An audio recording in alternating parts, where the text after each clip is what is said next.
안녕하세요. 지금부터 온실가스 관리기사 해설 강의를 시작하겠습니다. 첫 번째 문제는 기후변화 협약 UNFCCC의 궁극적 목적에 관한 문제입니다. 기후변화 협약 UNFCCC의 궁극적 목적으로 가장 적절한 것은? 여기서 정답은 2번 대기 중 온실가스 농도의 안정화입니다. 이 문제는 기후변화 협약 UNFCCC의 궁극적 목적에 대한 정확한 이해를 묻고 있습니다.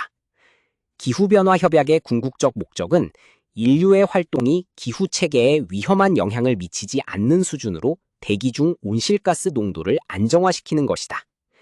이는 생태계가 자연스럽게 적응하고 식량 생산이 위협받지 않으며 경제발전이 지속가능한 방식으로 진행되도록 하는 수준을 의미한다. 정답인 대기 중 온실가스 농도의 안정화는 해당 개념의 정의와 정확히 부합하며 자격증 시험에서 반복적으로 출제되는 중요 포인트입니다. 관련 개념과 수치를 정확히 정리해두고 유사 개념과의 차이점을 비교학습해두면 응용 문제에도 흔들리지 않게 됩니다. 두 번째 문제는 온실가스 중 지구온난화 지수 GWP에 관한 문제입니다. 온실가스 중 지구온난화 지수 GWP가 가장 높은 것은? 여기서 정답은 3번 육불화황 SF6입니다. 이 문제는 온실가스 중 지구온난화 지수 GWP의 핵심 개념을 확인하는 문제입니다. 육불화황 SF6의 지구온난화 지수는 23,500으로 가장 높다. 육불화황은 반도체 제조 공정과 전기 절연 물질로 사용되며 대기 중 체류 기간이 3,200년으로 매우 길다. 정답인 육불화황 SF6은 해당 개념의 정의와 정확히 부합하며 자격증 시험에서 반복적으로 출제되는 중요 포인트입니다.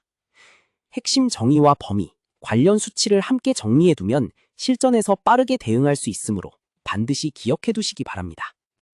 세 번째 문제는 지구온난화로 인한 해수면 상승의 주요 원인에 관한 문제입니다. 지구온난화로 인한 해수면 상승의 주요 원인으로 가장 적절한 것은? 여기서 정답은 1번 해수의 열팽창입니다. 이 문제는 지구온난화로 인한 해수면 상승의 주요 원인에 관한 기본 지식을 확인합니다. 지구온난화로 인해 해수 온도가 상승하면 물 분자의 운동이 활발해지면서 부피가 팽창하게 됩니다. 이러한 해수의 열팽창이 전 지구적 해수면 상승의 주요 원인이며 IPCC 보고서에 따르면 전체 해수면 상승의 약 30에서 40%를 차지합니다. 정답인 해수의 열팽창은 해당 개념의 정의와 정확히 부합하며 자격증 시험에서 반복적으로 출제되는 중요 포인트입니다. 용어의 정의와 적용 범위를 명확히 구분하여 이해해두면 비슷한 유형의 문제도 어렵지 않게 해결할 수 있습니다. 안녕하세요.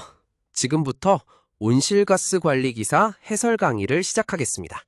첫 번째 문제는 스코프3 배출량에 관한 문제입니다. 다음 중 스코프3 배출량에 해당하지 않는 것은? 여기서 정답은 3번 조직이 소유한 보일러의 연료연소 배출입니다. 이 문제는 스코프3 배출량에 대한 정확한 이해를 묻고 있습니다. 조직이 소유한 보일러의 연료연소로 인한 배출은 직접 배출인 스코프1에 해당한다.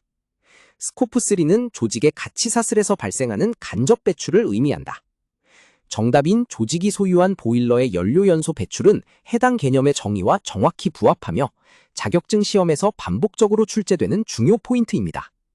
관련 개념과 수치를 정확히 정리해두고 유사 개념과의 차이점을 비교학습해두면 응용 문제에도 흔들리지 않게 됩니다. 두 번째 문제는 코크스 제조 공정의 온실가스 배출 특성에 관한 문제입니다. 코크스 제조 공정의 온실가스 배출 특성으로 가장 적절한 것은?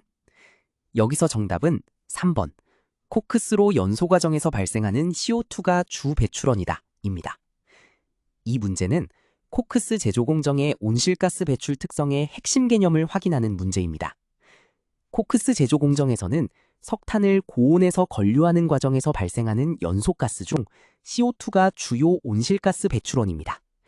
정답인 코크스로 연소 과정에서 발생하는 CO2가 주 배출원이다는 해당 개념의 정의와 정확히 부합하며 자격증 시험에서 반복적으로 출제되는 중요 포인트입니다. 핵심 정의와 범위, 관련 수치를 함께 정리해두면 실전에서 빠르게 대응할 수 있으므로 반드시 기억해 두시기 바랍니다. 세 번째 문제는 고정연소 배출량 산정 시 활동 자료에 관한 문제입니다. 고정연소 배출량 산정 시 활동 자료에 대한 설명으로 옳지 않은 것은? 여기서 정답은 3번, 연료의 탄소 함량은 산화계수와 무관하게 적용한다 입니다. 이 문제는 고정연소 배출량 산정 시 활동 자료에 관한 기본 지식을 확인합니다. 연료의 탄소 함량은 산화계수와 함께 고려되어야 하며 실제 배출되는 CO2 양을 정확히 산정하기 위해서는 두 요소를 모두 반영해야 함.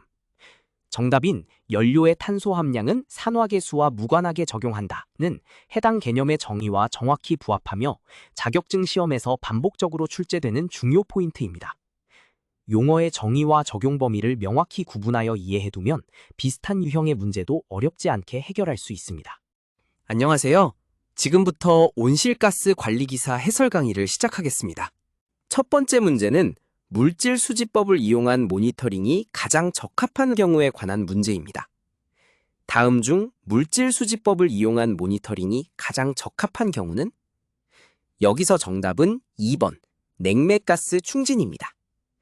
이 문제는 물질 수지법을 이용한 모니터링이 가장 적합한 경우에 대한 정확한 이해를 묻고 있습니다. 냉매가스는 충진량과 회수량의 차이를 통해 배출량을 산정하는 물질 수지법이 가장 적합하다. 정답인 냉매가스 충진은 해당 개념의 정의와 정확히 부합하며 자격증 시험에서 반복적으로 출제되는 중요 포인트입니다. 관련 개념과 수치를 정확히 정리해두고 유사 개념과의 차이점을 비교학습해두면 응용 문제에도 흔들리지 않게 됩니다. 두 번째 문제는 온실가스 배출량 산정 계획에서 불확도 관리에 관한 문제입니다. 온실가스 배출량 산정 계획에서 불확도 관리에 대한 설명으로 가장 적절한 것은? 여기서 정답은 4번, 주요 배출원의 불확도를 우선적으로 관리한다입니다. 이 문제는 온실가스 배출량 산정 계획에서 불확도 관리의 핵심 개념을 확인하는 문제입니다. 전체 배출량에서 차지하는 비중이 큰 주요 배출원의 불확도를 우선적으로 관리하는 것이 효율적입니다. 이를 통해 전체 인벤토리의 품질을 효과적으로 개선할 수 있습니다.